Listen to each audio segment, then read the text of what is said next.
Democracy mocked. Dozens enter by-election. Some candidates admit it's just a political game. The recent by-election in Toronto, St. Paul's, triggered by the fallout from the snap federal election held on April 28, has morphed into a chaotic display of political spectacle and confusion. What should have been a focused opportunity for local constituents to select a meaningful representative has instead spiraled into what many are calling a mockery of democratic intent. With over 80 candidates appearing on the ballot, many unknown, unqualified, or openly unserious, the by-election has become a litmus test for the current health of Canada's political system. As citizens arrived at polling stations, scanning line after line of unfamiliar names and joke entries, one question kept resurfacing: is this an authentic expression of democratic openness, or has our electoral process been hijacked by performative absurdity? At the heart of this chaos lies a deeper crisis: the motivations behind many of these candidacies. While a few candidates are clearly committed to representing local issues, a growing number have confessed they're not in it to win, nor to represent anyone at all. Some entered the race to make a satirical statement or protest perceived flaws in the political system. Others are chasing viral fame, using the campaign as a platform for self-promotion or ideological trolling. One candidate even said, with a grin, that his purpose was to just have fun and make a point. But when the point ends up eroding public faith in the seriousness of elections, the so-called fun quickly stops being amusing. Even seasoned political operatives are scratching their heads. Serious contenders have found themselves buried beneath layers of confusion and comedic clutter. The sheer number of names on the ballot has left voters baffled and, in some cases, discouraged from participating altogether. Campaign signs litter the streets, yet many residents report they can't match most names to a face, let alone a platform. Parties like the NDP and the Greens, already struggling to maintain relevance in a hyper-partisan landscape, are finding it harder than ever to break through with their messages. They now compete not just with rival policies but with candidates who openly reject the process as legitimate. Meanwhile, Prime Minister Mark Carney's Liberal Party finds itself on increasingly shaky ground. After barely holding on to power during the snap election, the Liberals view this by-election as a critical moment to regain credibility in urban ridings like St. Paul's. But instead of a policy-driven race, the by-election has become a story of dysfunction and satire, distracting from the government's messaging on housing, affordability, and national unity. Carney himself has avoided direct engagement with the controversy, though insiders privately acknowledge that this episode could further erode confidence in Liberal leadership. Sensing an opportunity amid the confusion, Pierre Poilievre's Conservative Party has focused on clarity and discipline. Their candidate, Don Stewart, a small business owner with local roots, is running a campaign centered on restoring integrity to the political process.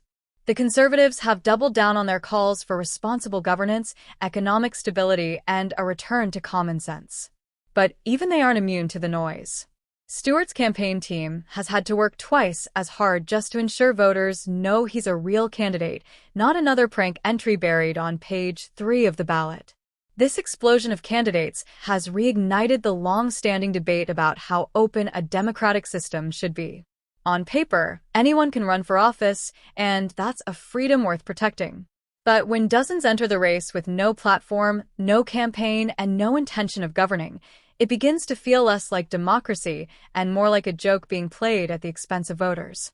Everyday Canadians are being forced to sift through satire, clutter, and chaos just to make an informed decision about who should represent them. Local residents are growing increasingly frustrated. Many feel their voices are being drowned out by a tidal wave of political theater.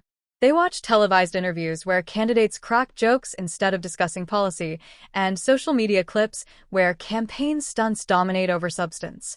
For working-class voters struggling with real-world issues, rising food prices, unaffordable housing, soaring crime, and ballooning healthcare wait times, the spectacle is not just offensive, it's demoralizing. The message seems to be that their problems are secondary to someone else's performance art.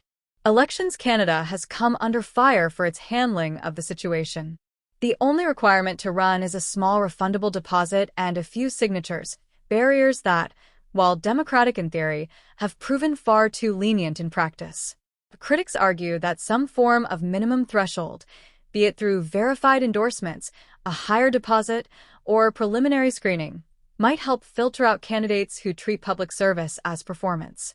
Elderly voters and those with limited access to candidate information have reported feeling overwhelmed and confused by the volume of names, some of which appear deliberately designed to mislead or distract. On a national level, the implications are even more serious.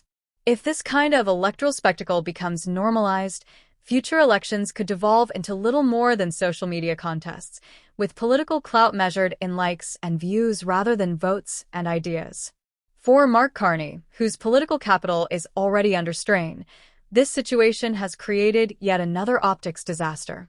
While the Prime Minister may hope the issue fades after the by-election, many political observers believe reform is inevitable. The real question is whether the Liberals will be the ones to lead that reform or become further victims of it. That said, not all voices are calling for limits.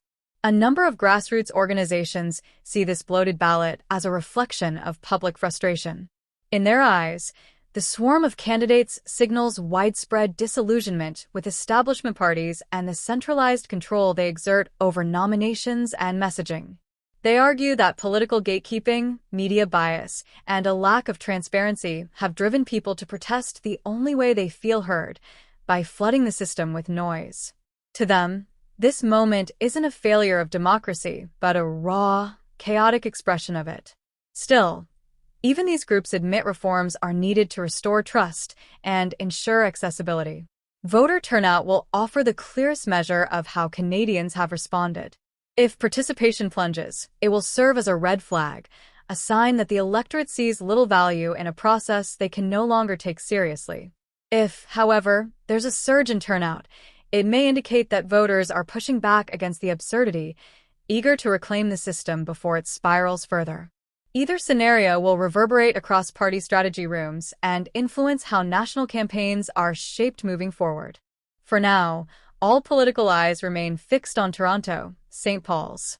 What was once a quiet, largely safe Liberal riding has become ground zero for a wider debate about the health of Canadian democracy. In a time of economic anxiety, geopolitical uncertainty, and growing discontent with political elites, this by-election has exposed more than just voter fatigue. It's revealed a dangerous flirtation with apathy and cynicism. Whether this becomes a turning point or a warning sign depends on what happens next, not just in one riding but across the country. Canadians must now decide whether their democracy is a system worth defending or a stage to be mocked.